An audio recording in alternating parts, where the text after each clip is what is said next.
राधा स्वामी जी। बाणी बाणी अज्ञात अनामी सतनाम सतपुरुष की। आज की सत्संग वीडियो का विषय चंद प्रश्नों के आधार पर है। एक मित्र ने प्रश्न पूछा। प्रश्न नहीं, वैसे ये सलाह है। वे मित्र कहते हैं कि मैं सभी प्रश्नों के उत्तर ना दूं। उन्होंने कहा कि बहुत से लोग फिजूल प्रश्न पूछते हैं और लोग भी फिजूल होते हैं। कृपया आप उन्हें छोड़ दिया करें। एक और मित्र ने प्रश्न पूछा कि संत महात्मा हमेशा इतनी कड़वी बातें तो नहीं बोलते, परंतु मनदीप भाई, तुम्हारे शब्दों में तो इतनी कड़वाहट है जिसका कोई हिसाब नहीं। वे आगे लिखते हैं कि मनदीप भाई, मैं तो तुम्हें प्रेम से भरा व्यक्ति समझता हूँ, लेकिन मैं किन्हीं बातों के विरोध में इतनी कड़वी, इतनी तीखी भाषा का उपयोग कर देता हूँ, इससे उन्हें चोट पहुँच जाती है, दुख हो जाता है। तो उन्होंने मित्र ने कहा कि मैं इस ऐसी भाषा का प्रयोग ना करूं जो किसी को चोट ना पहुंचाए। आगे कहा गया है कि थोड़ी कम कठोर भाषा में सत्यों के संबंध में कहूं। तो चलिए, इन्हीं प्रश्नों के संदर्भ में आज की सत्संग वीडियो आरंभ करते हैं। गुरु प्यारी सत्कारयोग साथ संगत जी, आप सभी के भीतर बैठे परमात्मा को मेरा कोटि कोटि प्रणाम, मेरा शत शत नमन, आप सभी के चरणों में वंदना। तो मैं एक ही आग्रह करता हूँ, रोज़ रोज़ आज भी वही करूँगा। अपने अपने गुरु महाराज को याद करिए। अगर किसी एकांत स्थान पर बैठ सकते हैं, चौकड़ी मारकर या जिस भी तरह से बैठ सकते हैं बैठिए। काम धंधा कर रहे हैं तब भी कोई बात नहीं, क्योंकि अब से जो सत्संग होंगे वो आप लोगों को ध्यान में उतारने के लिए भी किए जा रहे होंगे और आप जी को प्रश्नों के जवाब देने के लिए भी किए जाएंगे। आप मेरे किसी भी सत्संग का प्रयोग ध्यान में उतरने के लिए ले सकते हैं, या अगर ध्यान में नहीं उतरना तो मनोरंजन के लिए, प्रश्नों के जवाब लेने के लिए, जैसा भी आप चाहे वैसा प्रयोग कर सकते हैं। तो जिन्होंने ध्यान में बैठना वो चौकड़ी मारकर, टांगे सीधी कर कर जैसा मर्जी बैठ जाएं। जिन्होंने नहीं बैठना वो ना बैठे, कोई दिक्कत की बात नहीं। तो चलिए आज का ध्यान शुरू करते हैं। वैसे तो आज मैं कोई ध्यान का प्रयोग नहीं करवाऊंगा, पर मैं इतना ही विनती करना चाहता हूँ कि जैसे जैसे मेरे मुंह से शब्द निकलते जाएं, आप लोगों ने मेरे शब्दों को बड़े ही ध्यानपूर्वक सुनना है। बाकी सब खो जाए, केवल सुनना ही रह जाए। सुनते सुनते सुनते आप लोगों का ध्यान लग जाएगा, ये मैं आशा करता हूँ। जिसको आप लोग नींद कहते हो, तो क्यों ना इसका फ़ायदा उठाया जाए। तो आप लोग बैठ जाइए, लेट जाइए, जैसा आपको ठीक लगे करिए। तो चलिए प्रश्न की ओर बढ़ते हैं। जैसा कि एक मित्र ने प्रश्न पूछा, प्रश्न क्या सलाह दी कि मैं फालतू प्रश्नों के उत्तर ना दूं। मुझे उनकी बात सुनकर एक कहानी याद आ गई। कहानी ऐसे कि एक धर्मगुरु पहली बार ही चर्च में भाषण देने गया था। उसे डर था कि लोग कहीं कोई प्रश्न न पूछें, तो अपने एक मित्र को उन्होंने दो प्रश्न सिखा रखे थे। इसके पहले कि लोग पूछें तो मुझसे ये प्रश्न पूछ लेना, उत्तर मेरे पास तैयार है। तो जैसे ही उसका बोलना समाप्त हुआ, उसका मित्र खड़ा हुआ। उसने पहला प्रश्न पूछा। वह वही प्रश्न था जो कि बोलने वाले ने उसे सिखाया हुआ था। बोलने वाले के पास उत्तर भी तैयार था। उसने उत्तर दिया। वह इतना अद्भुत उत्तर मालूम पड़ा कि उस चर्च में इकट्ठे लोग अत्यधिक प्रभावित हुए। फिर उसी व्यक्ति ने खड़े होकर दूसरा प्रश्न पूछा। वह भी सिखाया हुआ था और उसका उत्तर और भी प्रभावपूर्ण था। तो चर्च तालियों से गूंज उठा और तभी वह मित्र तीसरी बार खड़ा हुआ और उसने कहा कि महानुभाव, आपने जो तीसरा प्रश्न पूछने को मुझे बताया था वह मैं भूल गया हूँ। कोई यहाँ बंधे हुए प्रश्नों के उत्तर नहीं है, ना तो बंधे हुए प्रश्न है, ना कोई बंधे हुए उत्तर है, और ना ही किसी शास्त्र धर्म ग्रंथ से जिसको ये तथाकथित कबीरपंथी कहते हैं कि जी शास्त्र विरोधी साधना है या शास्त्र के हिसाब से साधना या उपदेश है, यहाँ पे वो भी कुछ नहीं है। फिर एक व्यक्ति जिस प्रश्न को पूछने योग्य समझता है, वह प्रश्न चाहे कितना ही व्यर्थ क्यों ना हो, मेरे मन में उस प्रश्न का आदर है। एक मनुष्य ने भी उसे पूछने योग्य समझा, इस कारण मेरे लिए तो उन प्रश्नों में आदर हो जाता है। एक भी मनुष्य पृथ्वी पर उसे पूछने योग्य मानता है, यही बात काफ़ी है कि मैं उनके प्रश्नों का आदर करूं और मैं जवाब दूं। हाँ, मैं घर-वार के प्रश्नों के जवाब नहीं देता कि घर में किसी की पत्नी कैसी है, पति कैसा है या और भी तरह-तरह के प्रश्न जो भी आप लोग अपने सांसारिक पूछते हैं, तकरीबन-तकरीबन मैं उनके जवाब नहीं देता। फिर भी अगर वो सांसारिक समस्या है जो अध्यात्म में निर्भर करती है कि भाई आध्यात्मिक होने में, भजन सिमरन में रुकावट डालती है, तब मैं उस प्रश्न का जवाब ज़रूर देता हूँ। फिर प्रश्न महत्वपूर्ण होते हों या ना होते हों, प्रश्न को पूछने वाला चित्त जब किसी प्रश्न को पूछता है, तो उस चित्त की सूचना मिलती है। उस प्रश्न में चाहे कुछ भी ना हो, लेकिन वह प्रश्न उस चित्त की तरफ इशारा करता है जिसने पूछा। हो सकता है पूछने वाला ठीक से पूछ भी ना पाया हो कि क्या पूछना चाहता है, लेकिन अगर हम समझपूर्वक उसके प्रश्न को समझें, तो उसकी उलझन को समझने में आसानी मिल सकती है। तुम सब मुझे कॉल पर प्रश्न पूछते हो, व्हाट्सएप पर पूछते हो। कॉल पर तो मुझे पता ही लग जाता है कि तुम्हारे अंदर क्या चल रहा है, क्या चाहते हो और क्या तुम आगे करने वाले हो, और जब मेरा कॉल कटेगा, तुम उसके बाद क्या प्रतिक्रिया करोगे, ये सब मुझे पता लग जाता है। और फिर ये भी मुझे दिखाई पड़ता है कि जो एक मनुष्य पूछ रहा है, वह किसी न किसी रूप में हर दूसरे मनुष्य का भी प्रश्न होता है। आदमी का मन इतना समान है, आदमी का चित्त इतना समान है, आदमी की बीमारी, परेशानी, उलझन इतनी समान है कि अगर आप थोड़ी धीरज से उसे समझने की कोशिश करेंगे, तो हर एक मनुष्य की समस्या में आपको अपनी समस्या का भी दर्शन हो सकता है। लेकिन हम बहुत अधैर्य से काम लेते हैं, और अक्सर तो ये होता है कि हम इतने नासमझी से काम लेते हैं कि हमें अपना ही प्रश्न केवल महत्वपूर्ण मालूम पड़ता है। इसीलिए नहीं कि वह महत्वपूर्ण है, बल्कि इसीलिए कि अपना है। सभी प्रश्न महत्वपूर्ण हैं। असल में प्रश्न पूछने की चित्त की दशा महत्वपूर्ण है।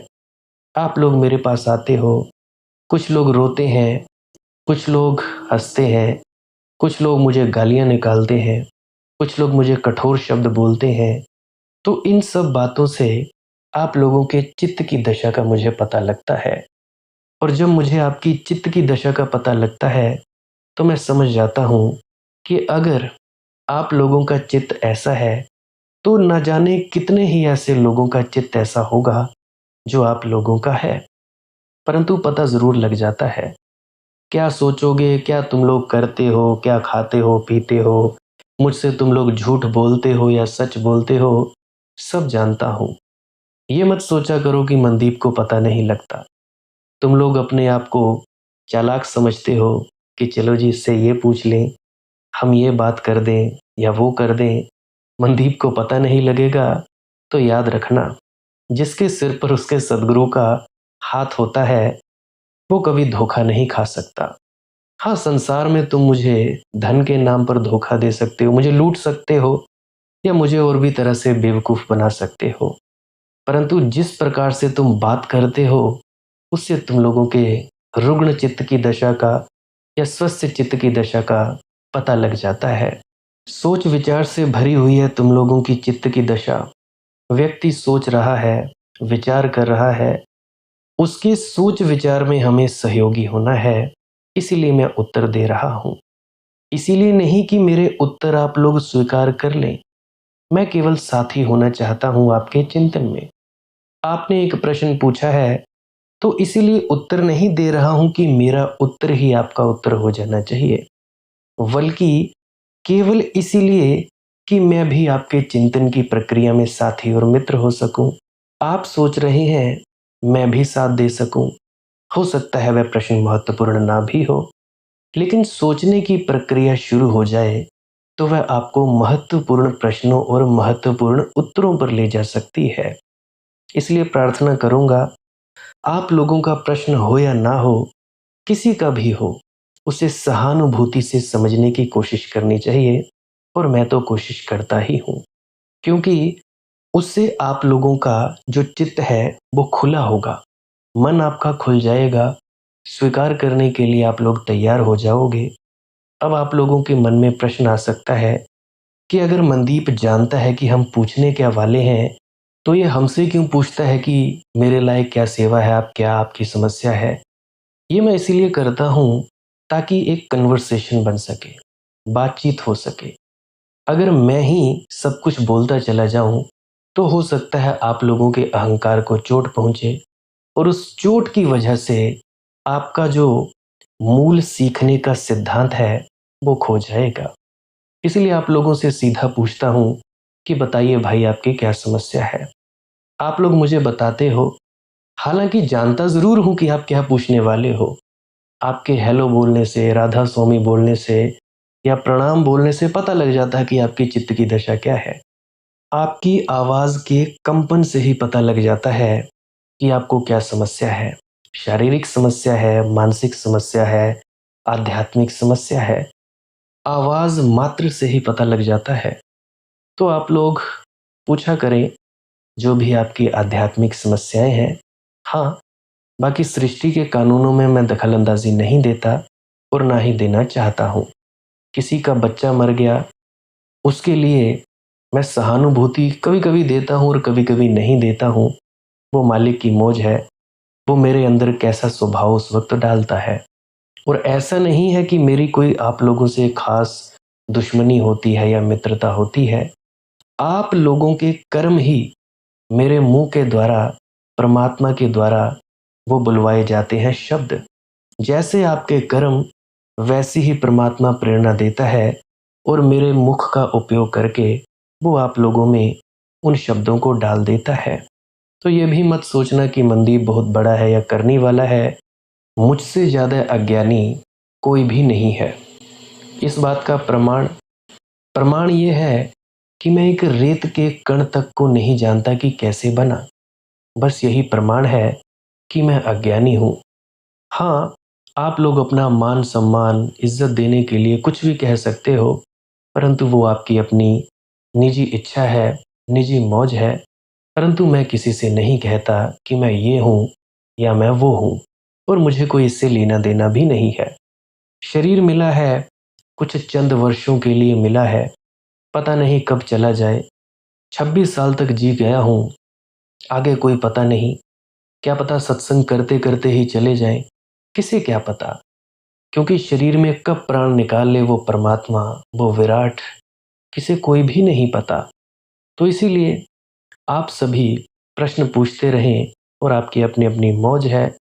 बाकी सांसारिक जो भी कानून है, उसमें विघन डालने के लिए मुझे प्रेरित मत किया करें, क्योंकि वो चीज़ मैं नहीं करूँगा, पहले से ही बोल दिया करता हूँ। बाकी आपकी मौज है, अच्छा लगे तो मुझे सुन सकते हो, नहीं अच्छा लगे तो मैंने कौन-सा आप लोगों को बाँधा हुआ है कि आप लोग मेरे पास बंधे चले आएँ। बाकी मेरे पास देने के लिए बस प्रेम है, प्रेम के सिवाय कुछ भी नहीं है। प्रेम लेना हो तो आ जाइए, नहीं लेना हो तो फिर इसमें मैं क्या ही कर सकता हूँ।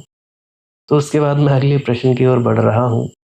जिन मित्र ने पूछा कि मैं तो आपको मनदीप भाई प्रेम से भरा हुआ व्यक्ति समझता हूँ, आप इतनी कड़वी बात क्यों कहते हैं? देखिए, बात तो भाई तुम्हारी ठीक है, लेकिन मुझे तो ऐसा लगता है इतनी कठोर भाषा में कहे जाने पर भी मुश्किल से ही किसी के मन तक वह पहुंचती हो, और मधुर भाषा में कहे जाने पर शायद वह आपकी नींद में सुनाई भी ना पड़े। जिसे किसी की नींद तोड़नी हो, उसे जोर से झकझोरना पड़ता है। झकझोरने की इच्छा नहीं होती, क्योंकि झकझोरने में क्या रस है भैया।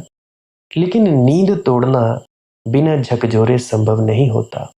और कई बार तो हमारे चित्त की जड़ता इतनी गहरी हो जाती है कि बिना चोट पहुंचाए वहां कोई खबर ही नहीं पहुंचती। ठीक कहते हैं, मेरे हृदय में चोट पहुंचाने का किसी को भी कोई कारण नहीं है, कोई प्रयोजन भी नहीं है। लेकिन मेरा प्रेम ही मुझसे कहता है कि ऐसी ज़रूरतें हैं कि चोट पहुंचाई जाए। यूरोप के एक बहुत बड़े चिकित्सक केनेथ वॉकर ने एक छोटी सी किताब लिखी है और उस किताब को जॉर्ज गुरजेफ को समर्पित किया है। और डेडिकेशन में, समर्पण में लिखा है, to the disturber of my sleep. George Gurdjieff को समर्पित किया है। लिखा है, मेरी नींद को तोड़ देने वाले जॉर्ज गुरजेफ को समर्पित। किसी ने वॉकर को पूछा कि नींद जब किसी ने तोड़ी होगी तो बड़ी चोट पहुंची होगी। तो उसने कहा, गुरजेफ पर जितना क्रोध मुझे जीवन में आया था पहली बार, उतना किसी और पर नहीं आया। लेकिन वही आदमी मेरी नींद को तोड़ने वाला भी बन गया। और तब मैंने पीछे जाना कि उसने जो धक्का मुझे दिया था, वह कितना प्रेमपूर्ण था। उसने जो मुझे शौकपूर्ण किया, एकदम से झटका दिया। अगर वह धक्का न देता तो शायद मैं जागता भी नहीं। ये उसकी दया थी कि उसने धक्का दिया। और अब मैं अत्यंत आदर से स्मरण करता हूँ उसका कि उसने मेरी नींद तोड़ दी। कोई भी नींद तोड़ने वाले को कभी पसंद नहीं करता है। अभी हाल ही में बहुत सारे ऐसे हैं, दादियाँ हैं, आंटियाँ हैं, अंकल हैं, मेरी उम्र से बड़े हैं, बूढ़े हैं, बच्चे हैं। शुरू शुरू में उनको बड़े झटके लगे, मेरी बातें कड़वी लगी कि मनदीप तूने ऐसा क्यों कहा, ऐसा तो नहीं कहना चाहिए था। आज ये वही हैं जो भीतर की यात्रा में बिल्कुल आनंद मग्न हुए पड़े हैं। चाहे कोई 22 साल का बेटा हो, बेटी हो, चाहे कोई 30 साल का नौजवान हो या नवयुवती हो, चाहे कोई आंटी हो, चाहे कोई दादी हो। शुरू शुरू में ये सब मुझसे नाराज हुई, मुझसे नाराज इतनी हो गई, गालियां भी निकाली, भला बुरा भी कहा। फिर भी मुझे पता था कि भाई नींद तोड़ रहा हूँ और तोड़नी ज़रूरी भी है। और मालिक का हुक्म है, भाई नींद तोड़नी है। और गुलाम की क्या कहीं आकांक्षा होती है, गुलाम की कोई औकात होती है। उसका हुक्म सर आँखों पर, नींद तोड़ दी। और अब जाकर ये सभी धन्यवाद करते हैं मेरा कि मनदीप तेरा धन्यवाद। हालांकि इन सबको पता नहीं है कि नींद तोड़ने वाला परमात्मा है। मैं तो बस निमित्त मात्र रहा। मैं नहीं होता तो कोई और होता, मनदीप नहीं होता कोई रमेश होता, राम होता या कोई भी होता। मैं तो बस एक निमित्त मात्र हूँ। परंतु फिर भी ये सभी लोग जिनकी नींद टूटी, अंदर रूहानी तरक्कियां की चढ़ाइयों पर, अंदर अंदर ही अंदर गहराई में उतरते गए ध्यान में, आकाश से परे चिदाकाश शून्य महाशून्य से परे चलते गए, वो धन्यवाद मुझे देते हैं। हालांकि मुझे धन्यवाद देने की कोई ज़रूरत भी नहीं है, क्योंकि असल काम जो जिसने किया है वो मालिक ने किया है, परमात्मा ने किया है। अक्सर कहता रहता हूँ कि मेरा आपकी कृपा से सब काम चल रहा है, करते हो तुम कन्हैया, मेरा नाम चल रहा है। करने वाला कोई और है और नाम मेरा आ रहा है कि जी मनदीप ने किया।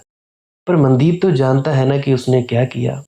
मैंने कुछ नहीं किया, बस हुक्म की पालना। तुम सब भी हुक्म की पालना करो। सुनिए, दुख पाप का नाश। सुनने से दुख और पापों का नाश होता है। अब आप लोग सोच रहे होंगे कि सुनने से दुख और पाप कैसे नष्ट हो जाते हैं। तो ये गुरु नानक साहिब की वाणी है।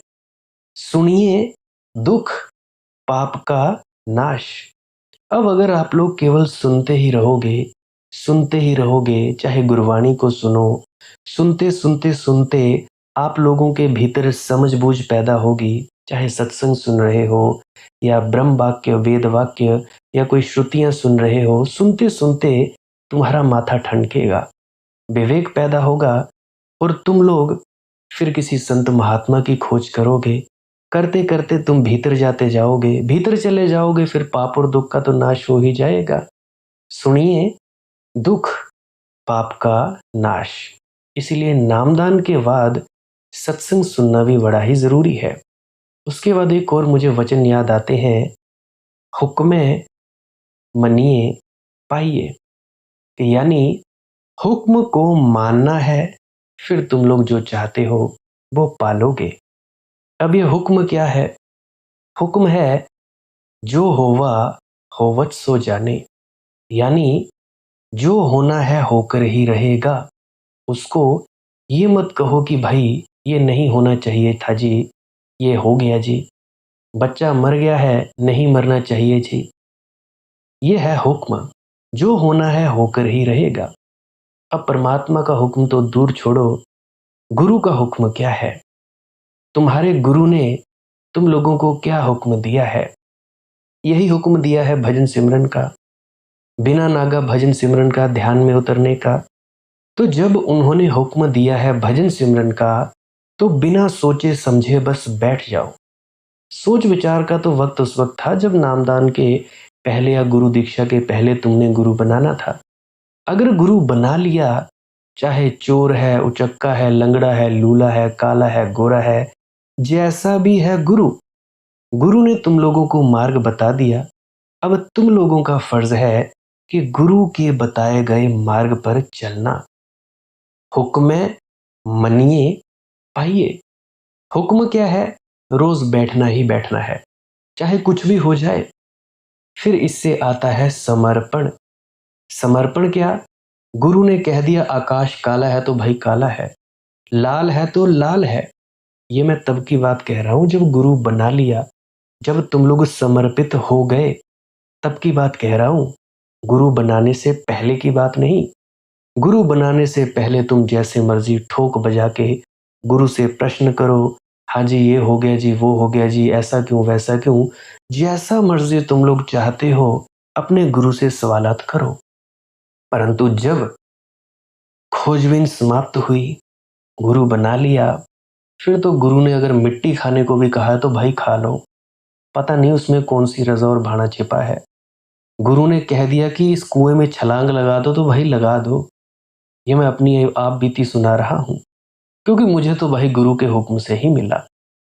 मुझे मेरी कोई करनी नहीं है। सीधी सी आप लोगों को बात बताता हूं, करनी अपनी कोई नहीं है। मुझे सिर्फ गुरु कृपा से मिला है जो मिला है। सच्ची सच्ची बात कहता हूं। तुम लोग बड़े हैरान होते हो कि जी इस छोटी उम्र में इसको कैसे मिला। भाई मुझे मिला गुरु की कृपा से। एक गुरु कृपा और दूजी आत्म कृपा। जैसा मेरे गुरु ने कहा मैंने वैसा ही किया। फिर मैंने कोई ज्यादा सोच विचार नहीं की, ये गुरु क्यों कह रहा है, काहे के लिए इतनी देर है बैठना है, ये इसने ये छोड़ने को क्यों कहा, ऐसा अपनाने को क्यों कहा ना। फिर अपनी कोई इच्छा ही नहीं। समर्पण का मतलब है जब तुम लोगों ने किसी को समर्पित कर दिया ना खुद को, किसी भी गुरु को, किसी भी गुरु पीर पैगंबर को, चाहे तुम्हारा गुरु सिख है, ईसाई है, चाहे निरंकारी है, कबीर पंथी है, या जिधर मर्जी का है, गुरु का हुक्म सराखों पर। कह दिया कि भाई ऐसा करना है तो करना ही है। फिर ना नुक्कर नहीं, तुम्हारी सोच विचार पैदा नहीं होनी चाहिए। अब जैसे छोटा बच्चा है, डर कर बाहर डरा हुआ होता है या मिट्टी में लिबड़ा तिबड़ा होता है, माँ के पास चला जाता है। फिर वो कुछ करता है, कहता है माँ को कि मुझे नहलाओ या धुलाओ। छोटा सा अबोध बच्चा 1.5-2 साल का, वो नहीं कहता। मेरे भांजा भांजी हैं, वो ऐसे ही करते हैं, खेतों में मिट्टी में पूरे लथपथ होकर आते हैं। मेरी भाभी जी हैं, वो नहीं कहते कि हमें भाई साफ करो, हमें नहलाओ धुलाओ, हमें ऐसा करो वैसा करो, हमें दूध पिलाओ। अपने आप ही भाभी जी उनको नहलाती धुलाती है, कपड़े पहनाती है अपने आप ही। ये तुम लोग जितने भी मुझे सुन रहे हो, तुम लोगों को पता होगा। तुम सभी के बच्चे होंगे या तुम लोग किसी के बच्चे होगे। तुम याद करो जरा, जब तुम बाहर कीचड़ से लथपथ खेल के आते थे या कुछ भी तुम थके मांदे आते थे, बस अपने आप को माँ के ऊपर सौंप देते थे, फिर माँ जाने उसका काम जाने। बस इतना ही। ये होता है समर्पण। समर्पण वैसे करना बहुत मुश्किल होता है, पर समर्पण हो जाए ना, जो बात 100 सालों में नहीं हो सकती, वो 1 महीने में, 1 दिन में हो जाती है, एक क्षण में हो जाती है भैया। एक क्षण में, एक क्षण कितना होता है? टिक, चुटकी बजाते हुए ही। फिर तेरी मर्जी, जो करना तू कर, हमने ठेका ले रखा है अपना, गुरु को सौंप दो। समर्पण का मतलब आप लोगों को समझ आया होगा। हुक्म है, मनिए, पाइए। हुक्म को मानो।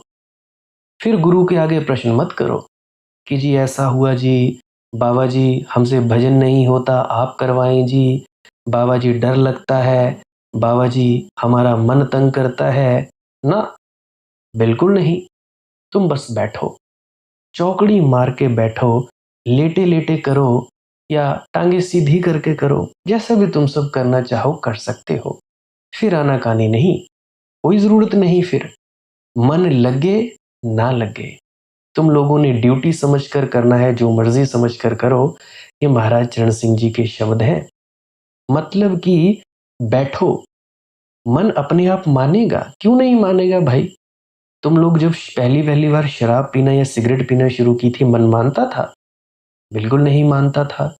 जब तुम लोग कॉलेज में पहली पहली बार लड़कियां छेड़ने गए थे या लड़कों के पीछे गए थे, मन मानता था? बिल्कुल नहीं मानता था, डरता था। फिर जब अभ्यास हो गया, फिर तो तुम जहां जिधर जाना वहां पे जाते ही हो, अब भी जाते हो। तो उसी प्रकार से मन नहीं मानता भाई। शुरू शुरू में मन किसी का नहीं मानता। तुम लोगों का फर्ज है बैठना। गुरु का हुक्म है बैठना तो बैठना, बिना नागा बैठना। अगर 24 घंटे में छूट गया तो अगले दिन बैठो। और हाँ, अगर किसी दिन छूट भी गया तो उसकी फिक्र मत करो कि भाई हमसे बैठा नहीं गया। उसके एवज में तुम लोग खुद को दोषी मत समझो, दुखद परिस्थिति में ना आ जाओ, अजी ऐसा हुआ ना। कोई सोचने विचारने की जरूरत नहीं। अगले दिन बैठो, जो हुआ सो हुआ, जो बीता सो बीता, अब का बेला संभालो। तो मैं क्या कह रहा हूं, हुक्मे मनिए, पाइए।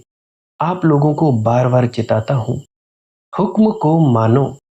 अभी जो मैं सत्संग में बोलता रहता हूं, अगर तुम लोग इन सत्संगों पर अमल करना शुरू कर दोगे, अमल करते करते देखिए तुम लोगों की गृहस्थ जो धर्म है वो भी सुधरेगा, गृहस्थी भी सुधरेगी, संसार में जो भी आप करते हो वो भी सुधरेगा, और अध्यात्म में भी आप लोगों को फायदा होगा, अवश्य होगा। ये मैं लिख कर दे सकता हूँ, गारंटीड दे सकता हूँ। मेरी वीडियोस सुननी है, बस आप लोगों का जो भीतर का तत्व है वो सुन लेगा। मेरी वीडियोस समझ आए ना आए, कोई लेना देना नहीं है।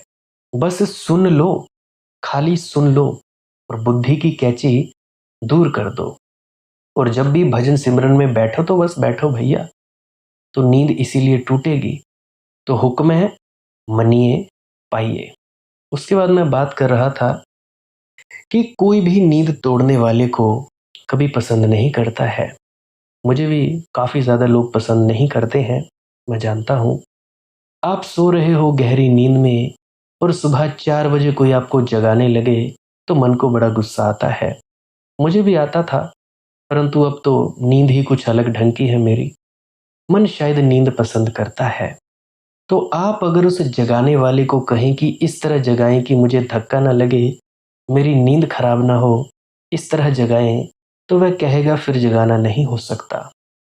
तो आप ठीक कहते हैं, मेरे शब्द कुछ कठोर हो सकते हैं, लेकिन मेरी समझ में अभी वे इतने कठोर नहीं हैं जितने होने चाहिए। वे थोड़े और कठोर होने चाहिए, क्योंकि आदमी की नींद बहुत गहरी है, हजारों वर्षों की है। अगर चोट पहुंचे तो चिंतन शुरू होता है, विचार शुरू होता है, हम फिर से पुनर्विचार करने को तैयार होते हैं। इस देश में हजारों वर्ष से हमने चोट पहुंचानी ही बंद कर दी मस्तिष्क को। उसकी वजह से हम एक सोई हुई कौम हो गए हैं। तुम जरा गौर तो करो खुद को, देखो तो, हमारा कोई भला आदमी कठोर शब्दों का उपयोग नहीं करता, मीठे मीठे शब्दों का उपयोग करता है। वे मीठे शब्द नींद में लोरियां बन जाते हैं और सोने में सहयोगी हो जाते हैं। इस देश को, इस देश की सोई हुई चेतना को तो अब उन लोगों की जरूरत है जो बहुत बेरहमी से ऑपरेशन करने को तैयार हों, बहुत बेदर्दी से बहुत सख्ती से इस मुल्क के कुछ घावों को, कुछ पीड़ाओं को, कुछ बीमारियों को दूर करने के लिए तैयार होना ज़रूरी है। अगर आप में से किसी को भी थोड़ी चोट पहुँच जाती हो, तो मैं बहुत खुश हूँ। आप कृपा करके और थोड़ी ज़्यादा चोट मैं पहुँचा सकूँ, ऐसी प्रार्थना परमात्मा से आपको करनी चाहिए। प्रेम चोट पहुँचाने से नहीं डरता है, बल्कि प्रेम ही अकेला है जो चोट पहुँचाने की हिम्मत करता है। प्रेम ये देखता ज़रूर है कि चोट फ़ायदा करेगी या नुकसान। चोट पहुँचाने से प्रेम कभी नहीं डरता, लेकिन प्रेम ये ज़रूर देखता है कि चोट फ़ायदा करेगी या नुकसान करेगी। अगर चोट ना पहुँचाने से हानि होती हो, तो प्रेम ज़रूर चोट पहुँचाता है, और उनका प्रेम कच्चा होगा जो चोट पहुँचाने से डर जाते हों। मुझे तो ऐसा ही मालूम पड़ता है। इस ज़मीन पर जिन थोड़े से लोगों ने मनुष्य जाति के चिंतन को, चित्त को चोटें पहुँचाई हैं, झकझोर दिया है, हिला दिया है, वे ही थोड़े से लोग मनुष्य को आगे गतिमान करने में सहयोगी और साथी हुए हैं। धर्म कोई सांत्वना की बात नहीं है। धर्म एक क्रांति है।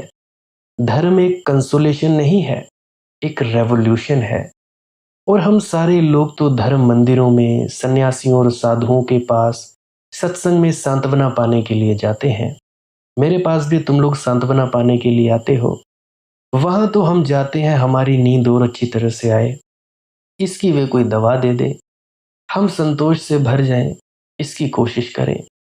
लेकिन आपको पता नहीं है, सांत्वना, संतोष और कंसोलेशन जीवन की गति में सबसे बड़ी बाधाएं हैं। अब कई तो माँ बहन की गालियां निकाल कर चले जाते हैं व्हाट्सएप पर। जब मैं कहता हूं कि जी कोई बात नहीं, अगर पति मर गया तो क्या हो गया, तो ऐसे ऐसे लोग हैं। मेरे पास कोई सांत्वना की कोई जगह नहीं है, क्योंकि मेरा आप लोगों से सबसे ज्यादा प्रेम है। तो प्रेम है तो मैं आप लोगों को मोम की तरह तो नहीं बनने दूंगा। हाँ, मुझे पता है दुख होता है, दर्द होता है, परंतु यार तुम लोग ये भी तो सोचो, अभी इस जन्म में तुम्हारा पति मरा, पत्नी मरी, बच्चा मरा, माँ बाप मरे, तुम पिछले जन्मों का भी तो देखो। पिछले जन्मों में हजारों, लाखों, अरबों, खरबों माँ बाप, पति, पत्नी, बच्चे, बूढ़े सब छोड़ के आए हो। उन सब का क्या होगा? उन सब की फिक्र तुम क्यों नहीं करते? अगर उनकी फिक्र नहीं करते तो भाई इनकी भी फिक्र करने से क्या फायदा? तुम सब अपना बस धर्म निभाओ। जो कर सकते हो करो, जो नहीं कर सकते उसको करने से फायदा ही क्या? जरा सोचो तो, अगर मृत्यु तुम लोगों के हाथों में होती कि तुम लोग रोक सकते, फिर भी तुम लोगों को चिंता लेने की आवश्यकता नहीं थी। और अगर मृत्यु तुम लोगों के हाथों में है नहीं, तब तो फिर चिंता लेना ही फिजूल की बात है। सोच विचार करना फिजूल की बात है। अपना अपना कर्तव्य निर्वहन किया करो, जिम्मेदारियां पूरी किया करो, क्योंकि जो जन्म है वो मरेगा ही। मेरे पास कोई कंसोलेशन लेने ना आए, क्योंकि मैं तो सीधी चोट करूंगा। होंगे और कोई जो सांत्वना देते होंगे, आप लोग उनसे सांत्वना ले सकते हैं। क्योंकि मेरा प्रेम आप लोगों से कुछ ज्यादा है, तो भाई मैं तो चोट करूंगा ही करूंगा। जीवन में चाहिए एक क्रांति, चाहिए एक परिवर्तन, और परिवर्तन अनेक अवसरों पर कष्टपूर्ण होता है। प्रसव की पीड़ा झेलनी पड़ती है, बच्चा पैदा होता है तो पीड़ा झेलनी पड़ती है, जीवन बदलता है तो बहुत सी पीड़ा झेलनी पड़ती है। उसकी तैयारी होनी चाहिए। आपकी तैयारी जितनी बढ़ती जाएगी, मैं उतनी ज्यादा चोट पहुंचाने के लिए हमेशा उत्सुक रहूंगा। शायद धीरे धीरे आपको ये दिखाई पड़े कि चोटों ने आपको फायदा किया, आपको जगाया, आपको होश से भरा। परंतु मैं चोट करने के लिए तैयार हूं। अगर तुम लोगों में दम है मेरी सच्चाई स्वीकार करने का, केवल तभी तुम लोग आना, क्योंकि चोट तो करूंगा। अरे भाई, तुम लोग डॉक्टर के पास आए हो, कैंसर हो गया है तुम सबको। अब उस कैंसर के फोड़े को मैं फाड़ डालूंगा। जो जो बातें तुम लोगों को कैंसर की तरह खाए जा रही हैं, उन सब का ऑपरेशन तो करूंगा। तुम लोग मुझे वैद्य कह सकते हो, गुरु गुरु कहना मुझे ज्यादा पसंद नहीं। वैद्य कह सकते हो, डॉक्टर कह सकते हो कि डॉक्टर मनदीप, भाई मनदीप, डॉक्टर मनदीप। गुरु, पीर, पैगंबर, फकीर, और भी न जाने क्या क्या साहिब जो भी तुम बुलाते हो, कोई ज़रूरत नहीं है। मैं एक वैद्य हूँ। वैद्य का काम है बीमारी का इलाज करना। तुम लोग बीमारियां लेकर आओ और बीमारियों का इलाज निश्चिंत, तसल्ली बख्श 100% रूप से किया जाता है। पर याद रखना, दर्द सहने के लिए तैयार रहना। अगर दर्द सहने के लिए तैयार नहीं, हल्की सी चींपा की, बस ऑपरेशन बंद, फिर आप लोगों का दरवाज़ा बंद। अभी बहुतों के दरवाजे बंद हैं, क्योंकि मैं नहीं चाहता कि वो मेरे पास आकर अपना वक्त बर्बाद करें। बहुतों को ब्लॉक लिस्ट में डाला है, व्हाट्सएप पर, नॉर्मल जो मुझे कॉल्स आती हैं उस पर। क्योंकि अगर तुम लोग सुनने के लिए तैयार ही नहीं हो, तो काहे को वक्त बर्बाद करते हो मुझ जैसे के पास। तुम लोगों को अपने वक्त का सदुपयोग करना चाहिए। तुम लोग अगर समझने को तैयार ही नहीं बैठे हो, क्या फ़ायदा फिर मेरे से बात करने का। कोई फ़ायदा नहीं। फिर तो मैं नहीं समझता। फिर मैं करुणावश यही चाहता हूँ कि आप लोग किसी और व्यक्ति के पास पूछें, ताकि कोई और व्यक्ति आपको अच्छे ढंग से बता पाए। मेरे पास तो भाई चीर फाड़ करने वाले औजार हैं। चीर फाड़ तो होगी और दर्द तो होगा, पर मैं गारंटी के साथ कह सकता हूँ, एक बार दर्द सह गए, एक बार भी, तो 6 महीने साल में तुम लोगों के अंदर ऐसी क्रांति घटेगी कि तुम लोग अपने आत्म तत्व पर पहुंच जाओगे। जो चाहते हो वो होगा। मुझे एक फकीर की याद आती है। एक फकीर था, हुई हाई। हुई हाई नामक फकीर। एक युवक उसके पास आया और उसने कहा, मैं स्वयं को खोजने निकला हूँ, और साथ में वह शास्त्रों की एक पोटली रखे हुए था। हुई हाई ने उसकी पोटली छीनकर आग में फेंक दी। वह युवक तो बड़ा घबराया। उसने कहा, आप ये क्या करते हैं? मुझे बहुत चोट पहुंचाते हैं। उसने कहा, सत्य को जानना हो तो शास्त्रों को आग में झोंक देना जरूरी होता है, और मैं जितनी देर करूंगा उतनी ही देर सत्य तक पहुंचने में बाधा पड़ जाएगी। तो मैंने जल्दी की है। और अगर शास्त्रों को फेंकने से चोट लगती है, दिल डरता है, तो फिर सत्य की खोज छोड़ दो मेरे मित्र। शास्त्र को सिर पर रखकर घूमते रहो। वह युवक डर गया था, चोट खा गया था। उसके सबसे प्रिय शास्त्रों को इस भांति फेंका जाना बहुत चोट की बात थी। उसने कहा, शास्त्र तो फेंकते हैं ठीक, लेकिन कम से कम मैं भगवान बुद्ध का स्मरण तो कर सकता हूँ। उस हुई हाई ने कहा, जब भी भगवान बुद्ध का नाम मुंह से आ जाए तो कुल्ला कर लेना, मुंह साफ कर लेना, मुंह गंदा हो जाता है। वह तो बहुत हैरान हुआ, मुंह साफ कर लेना? उसने कहा, मुंह गंदा हो जाता है? जब भी नाम आ जाए तो पहले मुंह साफ करना, टूथपेस्ट करना, फिर दूसरा काम करना। पीछे वर्षों बाद जब उस युवक को सत्य की अनुभूति हुई, तो उसने कहा, धन्य था हुई हाई जिसने मुझे बुद्ध से बचाया। नहीं तो मैं बुद्ध का नाम ही रटता हुआ समाप्त हो जाता। और आज मैं कह सकता हूं कि मैंने वह जान लिया जो मैं बुद्ध का नाम रटकर जानना चाहता था, लेकिन नहीं जान सकता था। आज मैं कह सकता हूं कि बुद्ध के प्रति मेरे मन में जो प्रेम और आदर उमड़ा है, वह उस नाम जपने में कहीं भी नहीं था। लेकिन मैं भी अगर किसी को सलाह दूंगा, तो अब यही दूंगा कि बुद्ध से बचने की कोशिश करना, किसी और महात्मा से बचने की कोशिश करना। क्योंकि बुद्ध का नाम, राम का नाम, कृष्ण का नाम परमात्मा तक पहुंचने में बाधा बन जाता है। क्योंकि परमात्मा है शब्दातीत, शब्दों से परे। लेकिन इतना ही ड्रास्टिक, इतना ही सख्त और तीखा हुई हाई ने उस पर प्रयोग किया था, जिसके लिए पीछे वह धन्यवाद से भरा हुआ रहा। तुम सब भी दोगे मुझे धन्यवाद, परंतु वो धन्यवाद मेरे से ज्यादा परमात्मा को देना। मैं बस निमित्त मात्र हूँ।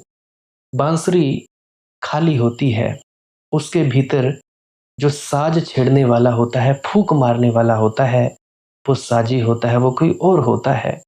मुझे बस एक बांसुरी समझना। जो सुर निकलते हैं, ये मालिक के सुर हैं। इतनी अहमियत मत देना। जिस दिन वो बजाना बंद कर देगा मुझे, उस दिन ना सुन पाओगे।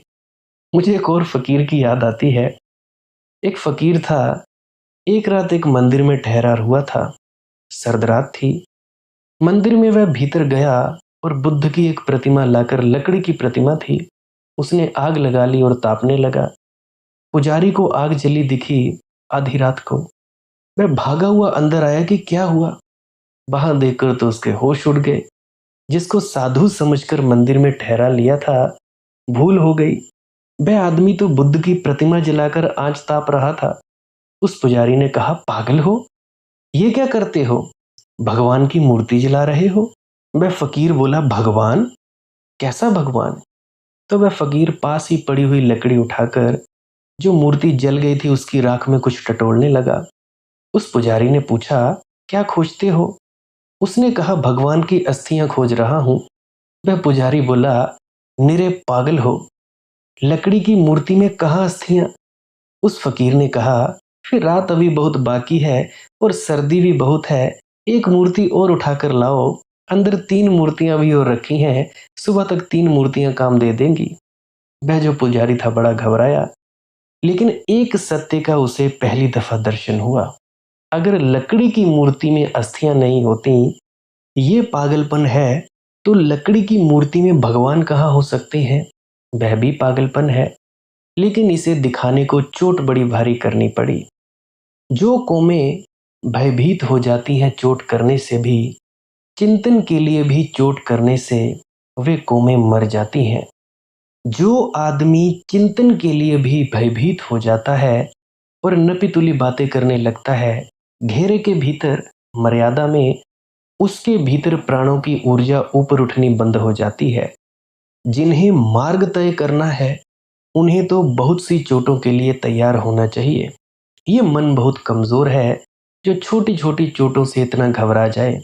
ऐसा सावन सिंह जी महाराज कहा करते थे। और हम छोटी छोटी बातों से इतने भयभीत हो जाते हैं जिसका कोई भी हिसाब नहीं, और पीछे छिपे प्रेम के भी दर्शन हमें नहीं हो पाते। क्या कोई ये कह सकता है कि जिसने ये मूर्ति जला दी भगवान बुद्ध की, ये आदमी कठोर था, ये आदमी प्रेमपूर्ण नहीं था? जो जानते हैं वे कहेंगे इस पुजारी के प्रति इससे बड़े प्रेम की और कोई अभिव्यक्ति नहीं हो सकती थी। इस पुजारी को जगाना जरूरी था कि तू जिसे पूज रहा है वह लकड़ी से ज्यादा नहीं है। अगर खोजना ही है उसे, जो जीवन है, जो जीवंत चेतना का केंद्र है, तो मूर्तियों में उसे नहीं खोजा जा सकता। और जो उसे एक मूर्ति में खोजने बैठ जाता है, वह उसके चारों तरफ जो अनेक रूपों में अभिव्यक्ति हो रही है, उससे वंचित हो जाता है। बाबा नानक मक्का जाकर पैर करके वहां सो गए। पवित्र मंदिर के पत्थर की तरफ बड़े कठोर रहे होंगे। प्रेम मन में जरा भी नहीं रहा होगा, नहीं तो क्या जरूरत थी, पैर और कहीं भी तो किए जा सकते थे। पवित्र पत्थर की तरफ पैर करके सोने की क्या जरूरत थी? पुजारी भागे हुए आए थे और उन्होंने कहा था, ना समझ, पैर किए हुए हैं पवित्र मंदिर की तरफ, हटाओ और यहां से पैर। बाबा नानक ने कहा, तुम ही मेरे पैर उस तरफ कर दो जहां परमात्मा ना हो। बड़ी चोट थी। उन थोड़े से लोगों ने जिन्होंने आदमी को चोट पहुंचाने का प्रेम दिखलाया है, उन्होंने आदमी को विकसित किया है। जिनने थोड़ी चोट पहुंचाने का प्रेम दिखलाया, उन्होंने ही मनुष्य की चेतना को आगे बढ़ाया है। जिस दिन ऐसे लोगों की संख्या ज्यादा से ज्यादा होगी जो चोट पहुंचा सकते हैं, जिनका प्रेम ये साहस कर सकता है, उस दिन मनुष्य के जीवन में बड़ी क्रांतियां संभवी होंगी। तो मैं तो प्रार्थना करूंगा, मधुर शब्दों को मत खोजो। मधुर शब्द होने से ही प्रेम नहीं हो जाता। शब्दों के पीछे क्या आकांक्षा है, उसे खोजें। उन्होंने और भी कहा है कि भाई, आप और लोगों के संबंध में जो कहते हैं, उससे लोग आपके दुश्मन हो रहे हैं। अगर वे दुश्मन हो जाएंगे तो मैं जो कह रहा हूं वह सिद्ध हो जाएगा कि वह सही था, बिल्कुल सही था। अगर कोई भी व्यक्ति जो मेरे विरुद्ध हो रहा है, मेरी बातें सुनकर, तो वह समझ ले कि वह मेरी बातें ही सिद्ध कर रहा है। तो मैं कहता हूं, अगर चोट लगती हो, इसमें मेरी भूल नहीं है। इसमें आपका चोट खाने को तैयार मन ही भूल कर रहा है। इसमें मैं क्या करूं? अगर समझ हो तो वह आदमी देख लेगा इस तथ्य को कि जो मैंने कहा वह उसके भीतर घटित हो रहा है, और तब उसे ये सच्चाई दिखाई पड़ जाएगी कि कपड़े बदल लेने से सफ़ेद कुर्ता पाजामा पहन लेने से कोई सत्संगी नहीं बन जाता। और तब हो सकता है एक रेवोल्यूशन, एक उसके भीतर आलोक हो जाए, फेंक दे वह वस्त्र और पहली दफ़े सत्संगी हो जाए। लेकिन अगर कोई व्यक्ति क्रोध से भर जाता है और गुस्से से और शत्रुता की बातें करने लगता है, और फिर भी इतने ज़ोर से मैं कह रहा हूँ और उसे दिखाई नहीं पड़ता कि ये क्या हो रहा है, तो फिर अब इसमें इसमें तो फिर मुझे और कठोर होना पड़ेगा। और क्या रास्ता हो सकता है? और क्या रास्ता हो सकता है? मुझे और कठोर शब्दों के उपयोग करने पड़ेंगे। कठोर शब्दों से मुझे आनंद नहीं आता है, पीड़ा ही होती है ये देखकर कि कठोर शब्दों का उपयोग करना पड़ता है। लेकिन कोई और रास्ता नहीं है, कोई और उपाय नहीं है। और हम तो धीरे धीरे कठोर शब्दों के भी आदी हो जाते हैं, गालियों के आदी हो जाते हैं, फिर उनसे भी हम पर चोट नहीं होती। तो मैं तो चाहता हूँ कि हर व्यक्ति मुझसे क्रुद्ध हो जाए, क्रोधी हो जाए, ताकि हर किसी को इस बात की व्यर्थता दिखाई पड़े कि हम जो कर रहे हैं वो सही नहीं है। हम जो कर रहे हैं वो गुरु का हुक्म नहीं है, उसकी रज़ा और भाणे में रहना नहीं है। मैं तो बस इतना ही चाहता हूँ। अभी हाल ही में, मेरे ख्याल से 1 डेढ़ साल पहले, मैं किराए के मकान पर रहता था, मुबारकपुर में। तो वहाँ पे हम बैठे थे, मकान मालिक थे और भी किराएदार थे, तो कुछ उनमें से पंडित थे।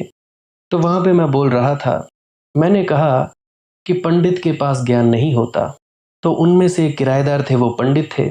मुझे क्या पता था कि वो हैं कि नहीं, मुझे पता भी नहीं था कि वो पंडित हैं। वे इतने क्रोध में आ गए और इतनी उल-जुलूल बातें कहने लगे। तो मैंने कहा कि देखिए, जो मैं कहता था वह ये पंडित जी सिद्ध करने लगे।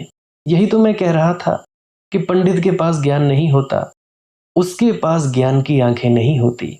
अगर ज्ञान होता तो ऐसी बात तो नहीं हो सकती थी। ये इतने जल्दी, इतना क्रोध, इतना असंतुलन तो नहीं हो सकता था। थोड़ी समझ होती तो ये ख्याल ही नहीं हो सकता था कि मैं पंडित हूँ। ज्ञान होता तो ये ख्याल हो सकता था कि मैं पंडित हूँ। ये अहंकार हो सकता था कि मैं जानने वाला हूँ। जिन लोगों ने भी जाना है, वे तो इतने विनम्र थे कि उन्होंने कहा, हमसे ज्यादा अज्ञानी और कोई भी नहीं है। सुकरात ने मरने के पहले कहा, मैं तो परम अज्ञानी हूँ। उसने कहा कि जब मैं युवा था तब मुझे भ्रम था कि मैं जानता हूँ। फिर जैसे जैसे मेरी उम्र बढ़ी और अनुभव बढ़ा, जैसे जैसे मेरा ज्ञान बढ़ा, तो मुझे दिखाई पड़ा कि ज्ञान कहाँ है मेरे पास। सब तो अज्ञान है, कुछ भी तो नहीं जानता, सब तो अननोन है। और अब जब मैं बूढ़ा हो गया हूँ, तो मैं कह सकता हूँ सीना ठोक कर कि मुझ जैसा अज्ञानी और कोई भी नहीं है। सुकरात अंतिम क्षणों में अगर ये कह सके कि मैं परम अज्ञानी हूँ, तो फिर हमें सोचना पड़ेगा कि जिनको ये भ्रम होता हो कि मैं ज्ञानी हूँ, वे क्या होते होंगे? वे क्या होते होंगे जिनको ये ख्याल होता है कि मैं ज्ञानी हूँ? वे अज्ञानी होते होंगे, क्योंकि ज्ञानियों को तो अज्ञान का बोध होता है कि हम कुछ भी नहीं जानते। क्या जानते हैं? राह पर पड़े हुए पत्थर को भी नहीं जानते और आकाश में बैठे परमात्मा को जानने का दावा करते हैं। सामने घर के लगे वृक्ष के पत्ते और फूल को नहीं जानते, और वह जो सब तरफ अदृश्य है उसको जानने का दावा अहंकार और पागलपन के सिवाय और क्या होगा? तो मैंने उनसे निवेदन किया, आपको यह ख्याल है कि आप पंडित हैं? जब मैं किराए के मकान पर था उधर, 1.5 2 साल पहले की बात होगी, यही भूल हो गई। और इसी पंडित के लिए मैं कह रहा हूँ कि इसके पास ज्ञान नहीं होता, क्योंकि जिसके पास ज्ञान होता है उसको पंडित होने का ख्याल नहीं होता। उसके तो सारे ख्याल गिर जाते हैं। वह तो इतना विनम्र हो जाता है कि उसे दिखाई पड़ता है मैं कुछ भी नहीं जानता हूँ। मुझे एक बात याद आती है एक साध्वी महिला के बाबत। जब मैं साध्वी कह रहा हूँ तो ज़रा ख्याल ले लेना, क्योंकि ना तो उसके पास साधुओं के वस्त्र हैं, ना उसके पास साधुओं का सारा ढोंग है, लेकिन कुछ उसने जाना है जीवन में। बहुत से लोग उसे प्रेम करते, तो जो लोग उससे प्रेम करते थे उन्होंने उससे प्रार्थना की कि तुम अपना अनुभव लिख दो। तो मैं भी उसके गांव से निकलता था। उसने मुझसे कहा कि मैं अपना अनुभव लिखूं, ये सारे लोग मेरे पीछे पड़े हैं, लेकिन एक शर्त पर लिखूंगी कि जो मैं किताब लिखूं, आप आकर उसका उद्घाटन कर देना। मैं राजी हो गया। फिर 1 वर्ष बाद मेरा मिलना हुआ। वह किताब लिखी जा चुकी थी। उस महिला के भक्त एक सुंदर पेटी में उस किताब को रखकर मेरे पास लाए। मैंने खोला। एक छोटी सी 8-10 पेजों की किताब निकली। पेज सफेद नहीं थे, बिल्कुल काले पन्ने, और उनमें कुछ भी लिखा नहीं हुआ था। उस महिला ने कहा कि मैंने इतना ज्यादा लिखा है इसमें कि लिखते लिखते पूरी किताब काली हो गई। कुछ लोग थोड़ा सा लिखते हैं तो थोड़ा काला होता है। मैंने इतना लिखा कि सब काला का काला हो गया। और अब मैं समझती हूँ ये किताब तैयार हो गई। मेरा अनुभव इसमें है। उसके भक्त तो हैरान हुए। उन्होंने कहा, हम कुछ समझे नहीं कि यह क्या हुआ। तो उस साध्वी ने कहा, जिस दिन तुम्हारा मन इतना ही कोरा हो जाएगा जिसमें कुछ न लिखा हो, उस दिन तुम उसको जान लोगे जो है। मैं तो खाली होकर भर गई।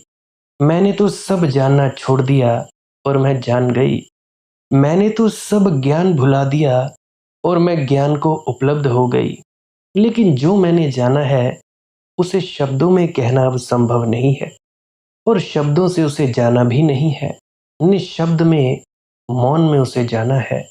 तो यह किताब तुम्हें खबर दे मौन हो जाने की, शब्द से छूट जाने की। पता नहीं वे अपने मन में हंसे होंगे या क्या किया होगा, क्योंकि शायद ही अगर मैं पीडीएफ एक किताब की ऐसी बेचूं कि जिसमें कुछ न लिखा हो, तो आप में से शायद ही उसे कोई खरीदे। खाली पन्ने पीडीएफ पे बेचूं या पेपर पैक बेचूं, तुम लोगों को शायद ही वो पसंद आए। लेकिन अगर कोई उसे भी खरीद ले तो समझना कि उसकी जिंदगी में समझ की शुरुआत हो गई। अगर मैं कभी ऐसी किताब लिखूं जिसमें खाली कोरे के कोरे पन्ने हो, कुछ भी ना लिखा हो, आगे से भी कोरा, पीछे से भी कोरा, बीच से भी कोरा, कोई टाइटल नहीं, कोई किताब का नाम नहीं, बस खाली कोरी किताब, अगर कोई खरीद ले तब भी समझना कि जिंदगी की शुरुआत हो गई। तो याद रखना, मन जिस दिन कोरा हो जाता है उस दिन कहाँ है पांडित्य, कहाँ है जानना, कहाँ है ये भ्रम कि मैं जानता हूँ और तुम नहीं जानते हो। इन्हीं भ्रम वाले लोगों ने कि मैं जानता हूँ और तुम नहीं जानते हो, सारे गुरु शिष्य के उपद्रव खड़े कर दिए हैं। जिसको भ्रम है मैं जानता हूँ, वह गुरु बन जाता है। एक कुर्सी पर चढ़कर स्टेज लगा लेता है, और जिसको वह समझता है कि नहीं जानता, उसको बिठा लेता है अपने पैरों में। वह हो जाता है गुरु, ये हो जाता है शिष्य। और ये खेल अत्यंत मूर्खतापूर्ण है, हजारों वर्षों से चल रहा है। जो जानता है उसे ख्याल भी नहीं होता कि मैं जानता हूँ। वह गुरु क्या बनेगा किसी का? गुरु बनने के पागलपन का उसे ख्याल भी नहीं आ सकता।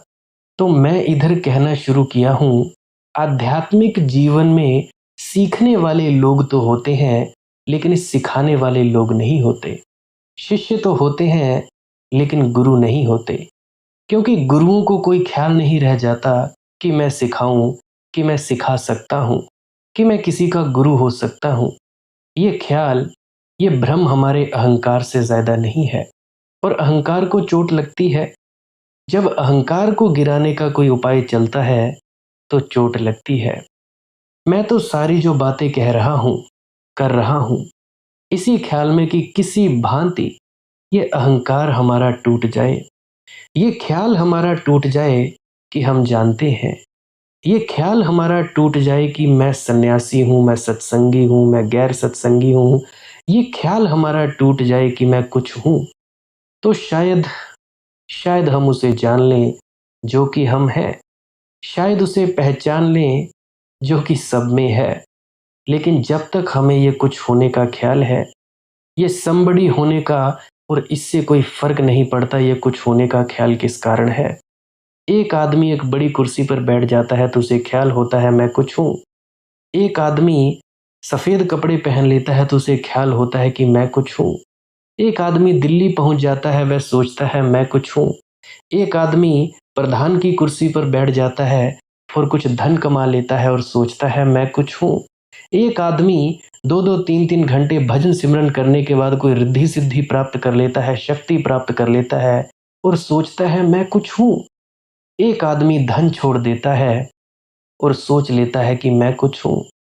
ये सारे एक ही बीमारी के बहुत बहुत रूप हैं। इसमें कोई फर्क नहीं है।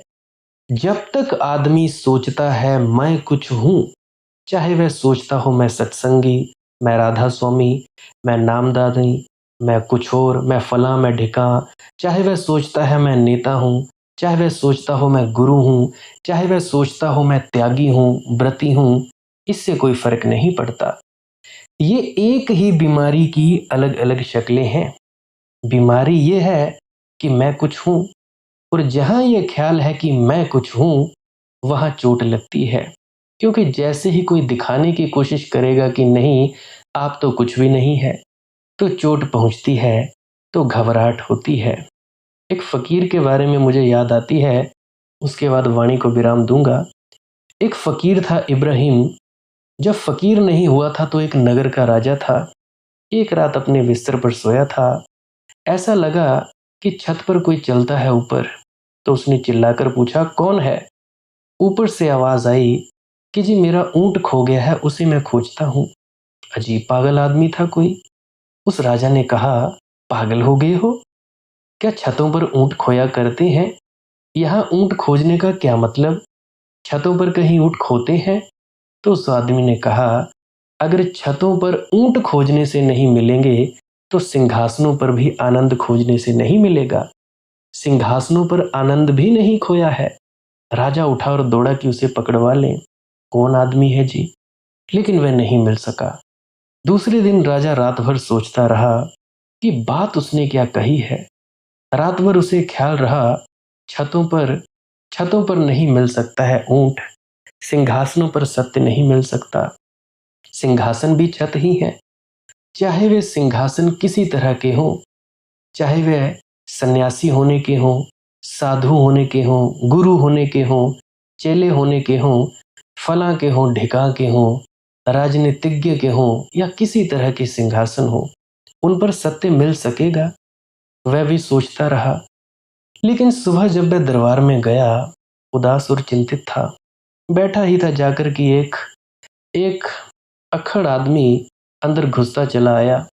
पहरेदार ने बहुत रोकने की कोशिश की कि रुको भैया। उसने कहा तुम रोकने वाले मुझे कौन हो? इस घर का मालिक कोई हो तो मुझे रोक सकता है, हर किसी से मैं रुकने वाला नहीं। कौन है मालिक? नौकर भी डर गए उससे। ले गए राजा के पास कि यह है मालिक।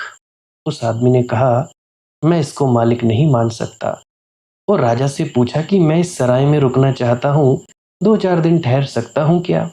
उस राजा ने कहा जरूर तुम मुझे पागल मालूम होते हो। ये सराय है? नहीं, ये मेरा निवास है। मैं मालिक हूं यहाँ का। वह आदमी सोचने लगा और कहने लगा मैं कुछ वर्षों पहले आया था, लेकिन तब दूसरा आदमी यही कहता था कि मैं मालिक हूं यहाँ का। उस राजा ने कहा कि जी वो मेरे पिता थे। उसने कहा और भी मैं कुछ सालों पहले आया था, तब कोई एक तीसरा ही आदमी ये कहता था कि मैं मालिक हूं यहाँ का। कहने लगा कि वे मेरे पिता के पिता थे। तो उस फकीर ने कहा मैं कुछ वर्षों बाद फिर आऊंगा, तब मुझे मिलोगे यहाँ कहने को कि मैं मालिक हूँ। जब हमेशा मालिक बदल जाते हैं तो उसका मतलब तो यही है कि यह सराय है। मैं ठहर सकता हूँ क्या इस सराय में? अगर ये तुम्हारा निवास है तो फिर लोग कहाँ गए जिनका पहले ये निवास था? कहाँ है वे? उस राजा ने कहा कि शायद बात तुम्हारी ठीक है, हम कुछ दिन ठहरते हैं और चले जाते हैं। उसने द्वार बंद करवा दी और कहा कहीं ऐसा तो नहीं कि रात जो छप्पर पर ऊंट खोजता था वह तुम ही हो? उस आदमी ने कहा कि जी हाँ, मैं ही हूँ। छत पर ऊंट खोजने आया था ताकि तुम्हें कह सकूं कि सिंहासनों पर सत्य नहीं मिल सकता, और आज तुम्हारी सराय में मेहमान होने आया हूं ताकि तुम्हें कह सकूं कि ये घर तुम्हारा घर नहीं है। लेकिन ऐसा आदमी चोट बहुत पहुंचाता है। उस राजा के प्राण कप गए। बात तो सच थी। जिसको उसने अपना घर समझा था ये उसका घर था नहीं, लेकिन बड़ी चोट पहुंची। अपने घर में बैठे बैठे अचानक पता चल जाए कि आप धर्मशाला में बैठे हैं, चोट नहीं पहुंचेगी? अपनी तख्ती वक्ती लगाए बैठे थे घर के सामने कि आईएएस भूतपूर्व अचानक पता चल जाए कि यह धर्मशाला है, क्या चोट नहीं पहुंचेगी? लेकिन अगर वह धर्मशाला ही है तो मैं क्या करूं? मुझे कहना ही पड़ेगा कि यह धर्मशाला है। आपको चाहे चोट पहुंचे और चाहे ना पहुंचे, मेरी मजबूरी। अब अगर आप छत पर ऊंट खोज रहे होंगे और मुझे कहना पड़े कि क्षमा करिए, छतों पर ऊंट नहीं खोया करते, तो आप नाराज हो जाएंगे कि कठोर वचन बोलता है मनदीप। कुछ ऐसी बात कहिए कि चोट ना लगे। तो मैं क्या कहूँ? क्या मैं यह कहूँ कि खोजते रहिए, मैं भी साथ देता हूँ, ऊंट मिल जाएगा? मेरी भी मजबूरी है, आपकी भी मजबूरी मैं समझता हूँ, लेकिन करूँ तो करूँ क्या? आपकी मजबूरी को मान लूँ या आप मेरी मजबूरी को मानते हैं? मुझे कहना ही पड़ेगा, छतों पर ऊंट नहीं मिलते, सिंहासनों पर भी सत्य नहीं मिलते। क्योंकि जो आदमी जितने ऊंचे सिंहासन पर बैठता चला जाता है, उतना ही छोटा आदमी होता चला जाता है। जितना ऊंचा सिंहासन, उतना छोटा आदमी। असल में छोटे आदमी के सिवाय ऊंचे सिंहासन पर कोई चढ़ता ही नहीं है। वह छोटा आदमी ऊंची चीज पर खड़े होकर यह भ्रम पैदा करना चाहता है कि मैं छोटा नहीं हूं। छोटे छोटे बच्चे भी यही करते हैं घरों में। मुझे आज भी याद है, जब मैं छोटा हुआ करता था तो हमारे इधर शादियां हुआ करती थी। बड़ी बड़ी कुर्सियों की ढेरियां लगाई जाती थी। आज भी ऐसा बच्चा करते हैं कि 10 कुर्सियों के ऊपर बच्चे बैठे, 15 पर बैठे, और वो उतना ही खुद को कहते हैं कि जी हम राजा हैं। मुझे भी बात याद है, बचकाना चाइल्डिश माइंड है आप सभी का, अप्रोड। वह ऊंची चीज पर खड़े होकर यह घोषणा करना चाहता है आपका मन कि मैं बड़ा हूं। लेकिन उसे पता ही नहीं है कि ये छोटा आदमी ही घोषणा करना चाहता है कि मैं बड़ा हूं। बड़े आदमी को पता ही नहीं होता बड़े और छोटे का। छोटे आदमी का वह जो इन्फीरियरिटी कॉम्प्लेक्स है, वह जो भीतरहीनता का भाव है, वह निरंतर कोशिश करता है दिखलाने की कि मैं हीन नहीं हूं, मैं कुछ हूं। और कुछ होने की जो दौड़ जीवन भर चलती रहती है, हजार हजार रास्तों में, ये बड़ी दिक्कत परेशानी देती है। हजार हजार रास्तों से आदमी कोशिश कर रहा है दिखला दे कि मैं कुछ हूं, लेकिन उसे पता नहीं कि जब तक वह दिखलाने की कोशिश कर रहा है कि मैं कुछ हूं, तब तक उसके भीतर एक हीनता चल रही है और उस हीनता से वह पीड़ित है। उस हीनता को भुलाने के लिए पहाड़ चढ़ रहा है, उस हीनता को भुलाने के लिए यात्राएं कर रहा है, छतों पर चढ़ रहा है, ताकि सारा गांव देख ले कि मैं सबसे ऊंचा हूं। और अगर इसको हम कह दे कि तुम पागल हो, जितने ऊंचे तुम चढ़ते हो उतने ही छोटे होने की तुम सूचना करते हो, तो यह आदमी नाराज हो जाएगा। अब इसको नाराज करें कि इसको चढ़ने दें, इसको जाने दें, ये जहां भी जाए, एवरेस्ट की चोटी पर चढ़े चढ़ने दें, या कि इसको कहें कि पागल मत हो जाओ। हीनता भीतर है तो उसे तुम पहाड़ों पर चढ़कर ना मिटा पाओगे। हीनता भीतर है तो भीतर ही घुसना होगा, और हीनता वहां है तो उसे मिटाने के रास्ते हैं। लेकिन ऊपर चढ़ने से हीनता नहीं मिट जाती है, ऊपर चढ़ने से हीनता नहीं मिटती, भीतर घुसने से हीनता मिट जाती है। हीनता इसीलिए है कि हम स्वयं को नहीं जानते हैं। आत्म अज्ञान के कारण हीनता है। नहीं तो आपको पता चलेगा आप क्या हो, और आपको पता चलेगा कि सब कौन है। दिखाई पड़ेगा एक ही प्राण, एक ही जीवन, एक ही महिमा सब में व्याप्त है, एक ही आलोक। फिर आप किससे ऊपर होना चाहोगे? आपके अतिरिक्त फिर कोई बचता नहीं, या आप भी नहीं बचते हैं। जो बच रहता है उसमें ना आप होते हैं, ना दूसरा होता है, ना मैं होता है, ना तू होता है। किससे ऊपर चढ़ेंगे, किससे नीचे उतरेंगे, उसी क्षण सब हीनता मिट जाती है, और सब सुपीरियरिटी भी और श्रेष्ठता भी मिट जाती है। उस दिन ना आप हीन होते हैं, ना श्रेष्ठ, उस दिन आप बस होते हैं। फिर कोई कंपैरिजन नहीं होता, क्योंकि कंपेयर करने को कोई नहीं होता, कोई तुलना नहीं होती। ऐसे व्यक्ति को तो मैं धार्मिक कहता हूँ। यही व्यक्ति धार्मिक है। आज के लिए बस इतना ही। आग्रह करता हूँ कि भजन सिमरन अवश्य करते रहिए और श्वास क्रिया भी करते रहिए। भजन सिमरन क्या है? भजन और सिमरन दो अंग हैं। सिमरन है कुछ शब्दों का जाप करना जो आपको आपके सद्गुरु द्वारा बताए जाते हैं। कोई भी जाप हो सकता है, कोई भी शब्द हो सकते हैं। करना क्या है, किसी कमरे में बैठ जाइए या रात को बैठ सकते हैं, सुबह बैठ सकते हैं या जब भी आपको फुर्सत के लम्हे मिले बैठ सकते हैं। तो जब बैठें तो शरीर को बिना हिलाए डुलाए बैठना है। जो बैठ नहीं सकता तो वो लेट जाए, जो चौकड़ी नहीं मार सकता वो टांगे सीधी कर ले। कोशिश ये रहनी चाहिए कि ज़्यादा से ज़्यादा वक्त शरीर को बिना हिलाए डुलाए बैठा जाए। उसके बाद अपने शब्दों का जाप शुरू कर दें। आंख बंद रखें, आंखों पर ज़्यादा जोर नहीं लगाना है, कोई कष्ट नहीं देना है, नहीं तो सर में दर्द होगा और फिर आप लोगों को परेशानी हो सकती है। तो आपने क्या करना है, चुपचाप शांत होकर बैठे रहना है, शब्दों का जाप शुरू कर देना है। जितनी देर भी आप करना चाहो, आधा घंटा, पौना घंटा, 10 मिनट, 15 मिनट या जितनी भी आपको आपके सद्गुरु द्वारा दिया गया निर्देश है, जितना निर्देश है उसका पालन कीजिए। और उसके बाद दूसरा स्टेप करना बड़ा ही ज़्यादा ज़रूरी है। वो क्या है, वो उसी अवस्था में बैठे रहें या आसन भी बदल सकते हैं। ये जो शब्दों का जाप होता है ये एकाग्रता के लिए होता है, ताकि मन की एकाग्रता आ जाए। और जब मन की एकाग्रता आ जाए फिर दूसरा कदम क्या है, धुन सुनने के लिए बैठना। चुपचाप बैठे रहें, आंख बंद है, शब्दों का जाप बंद कर देना है। और अगर कोई भी आपके गुरु महाराज है उनको आप स्मरण कर रहे थे, याद कर रहे थे, आंखों के सामने शक्ल ला रहे थे तो उसको लाना बंद कर दीजिए। शब्द धुन सुन रही है तो सुनते रहिए, आंख बंद करके अंधेरे में ही टिके रहें।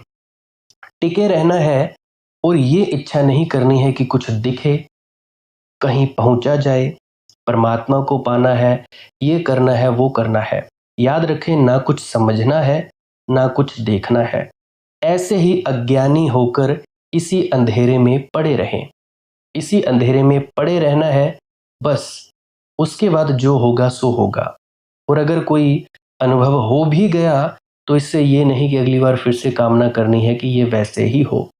कामना ही सबसे बड़ी अड़चन है, इच्छा ही सबसे बड़ी अड़चन है, किसी चीज की तृष्णा करना ही सबसे बड़ी अड़चन है, मांग ही वासना है। अगर परमात्मा चाहिए तो कुछ नहीं मांगना है, चुपचाप बस बैठो, अपने आराम में बैठो, अपने विश्राम में बैठो। धीरे धीरे धीरे वो होगा जो होना चाहिए। अगर मैं ज़्यादा बोलूँगा तो आप लोग फिर से उसकी कल्पना कर लोगे कि जी ऐसा होता है, खंड ब्रह्मांड ऐसे होते हैं, चांद तारे दिखेंगे, फलाना ढिकाना। तो मैं ऐसा नहीं कहूँगा। मैं बस इतना कहूँगा, जो कुछ दिखता है, कुछ भी दिख जाए, वो मन है, वो माया है। जो नहीं दिखता वही आत्मा है, वही आत्मा में होना है। अब जैसा कि तुम लोग इसी अंधेरे में टिके रहोगे, टिके रहोगे, टिके रहोगे, तो कुछ दिनों के बाद या महीनों के बाद एक प्रकाश आएगा। वो प्रकाश पूरे शरीर में फैलता जाएगा और धीरे धीरे तुम इस प्रकाश के सहारे अपने आप में स्थित होगे। अब देखो, इस प्रकाश को देखने वाले भी तुम हो और इस शब्द धुन को सुनने वाले भी तुम हो। अब जो ये शब्द धुन को सुनता है और प्रकाश को देखता है ये तुम हो। तो अपने आप में स्थित होना है, अपने आप को जानना ही सच्चा आत्मज्ञान है। खुद को जानना, खुद को जान लिया, मालिक को फिर जान जाओगे। तो इतनी सी प्रक्रिया है। और आगे आप श्वास क्रिया भी कर सकते हो। ये मुझे बताई गई थी विजय शर्मा जी द्वारा। वो एक उच्च कोटि के संत हैं, तो उन्होंने मुझे बताई। अब मेरा फर्ज बनता है कि आप सभी को बताऊं। वैसे तो मैं रोज रोज बताता हूँ, फिर भी आज फिर से बता रहा हूँ। श्वास क्रिया क्या है, नाक से सांस लेना है, मुंह से छोड़ना है। लंबा सांस लेना है नाक से और मुंह से छोड़ देना है। 15 मिनट करें, 20 मिनट करें, आधा पौना घंटा, जितनी देर भी आप कर सकते हो करें।